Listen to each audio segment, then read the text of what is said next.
ರಾಜ್ಯ ಸರ್ಕಾರ ಮಾನ್ಯ ಮುಖ್ಯಮಂತ್ರಿಗಳು ಮತ್ತು ಉಸ್ತುವಾರಿ ಸಚಿವರು ಡಿ.ಕೆ. ಶಿವಕುಮಾರ್ ಅವರು ಇದ್ರೂ ಸಹ ಬೆಂಗಳೂರು ಮಹಾನಗರದ ಅಭಿವೃದ್ಧಿಯ ವಿಚಾರದಲ್ಲಿ ಯಾವುದೊಂದು ವೈಜ್ಞಾನಿಕವಾಗಿ ಯಾವುದನ್ನು ಕೂಡ ಆಲೋಚನೆ ಮಾಡದೇನೆ ಅದು ಅಂಡರ್ಗ್ರೌಂಡ್ ಟನಲ್ ರಸ್ತೆ ಇರಬಹುದು ಮತ್ತೆ ಬಿಬಿಎಂಪಿನ 5 ವಿಭಾಗವಾಗಿ ವಿಂಗಡಿಸುವಂತ ಒಂದು ಅವೈಜ್ಞಾನಿಕ ತೀರ್ಮಾನ ಕಾಂಗ್ರೆಸ್ ಸರ್ಕಾರ ಮಾಡಿದೆ.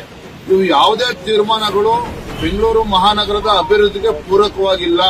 ಬೆಂಗಳೂರು ಮಹಾನಗರವನ್ನು 5 ವಿಭಾಗವಾಗಿ ವಿಂಗಡಿಸುವ ಮುಖೇನ ದೊಡ್ಡ ಒಂದು ಅನ್ಯಾಯವನ್ನ ಮಾಡ್ತಾ ಇದ್ದಾರೆ. ಮುಂಬೈ ಇರಬಹುದು, ದೇಶದ ಬೇರೆ ಬೇರೆ ಮಹಾನಗರಗಳಲ್ಲಿ ಈ ರೀತಿ ಪ್ರಯೋಗಗಳನ್ನ ಮಾಡಿ ಅದೆಲ್ಲವೂ ಕೂಡ ವಿಫಲವಾಗಿರ್ತಕ್ಕಂಥದ್ದು. ಅದು ಅದೇ ಪ್ರಯತ್ನ ಬೆಂಗಳೂರಿನಲ್ಲಿ ಮುಂದುವರಿಸಿಕೊಂಡು ಹೊರಟಿರ್ತಕ್ಕಂಥದ್ದು ಭಾರತೀಯ ಜನತಾ ಪಾರ್ಟಿ ಅವತ್ತು ಕೂಡ ನಾವು ವಿರೋಧ ಮಾಡಿದ್ದೇವೆ, ಇವತ್ತು ಕೂಡ ವಿರೋಧ ಮಾಡ್ತೇವೆ, ಮುಂದೆನೂ ಕೂಡ ಇದನ್ನು ವಿರೋಧ ಮಾಡ್ತೇವೆ. ಅಂಡರ್ಗ್ರೌಂಡ್ ಟನಲ್ ರಸ್ತೆ ಬಗ್ಗೆ ಮಾನ್ಯ ಅಶೋಕ್ ಅವರು ಹೇಳಿದ್ರು. ಇವತ್ತು ಬ್ಲಾಕ್ ಲಿಸ್ಟ್ ಸೇರಿರ್ತಕ್ಕಂಥ ಕಂಪನಿಗಳನ್ನು ಕೂಡ ಸೇರಿಸಿಕೊಂಡು ಇವತ್ತು ಆ ತರ ಇವತ್ತು ರಾಜ್ಯ ಸರ್ಕಾರ ಹೊರಟಿದೆ, ಡಿ.ಕೆ. ಶಿವಕುಮಾರ್ ಹೊರಟಿದ್ದಾರೆ ಅಂತ ಹೇಳಿದ್ರೆ ಇದರ ಹಿಂದೆ ನಿಜವಾಗ್ಲೂ ಕೂಡ ಅಭಿವೃದ್ಧಿಯ ಬಗ್ಗೆ ಚಿಂತನೆ ಇದೆಯೋ ಅಥವಾ ಬೇರೆ ಆಲೋಚನೆಗಳಿದೆಯೋ ಅಂತ ಹೇಳಿದ್ರೆ ಜನರು ಕೂಡ ಅದು ಪ್ರಶ್ನೆ ಮಾಡ್ತಾ ಇದ್ದಾರೆ.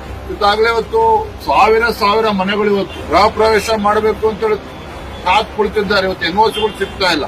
ಇವತ್ತು ಒಂದು ರೀತಿ ವಿಚಿತ್ರವಾಗಿರ್ತಕ್ಕಂಥ ಪರಿಸ್ಥಿತಿ ಸನ್ನಿವೇಶ ಸೃಷ್ಟಿಯಾಗಿದೆ.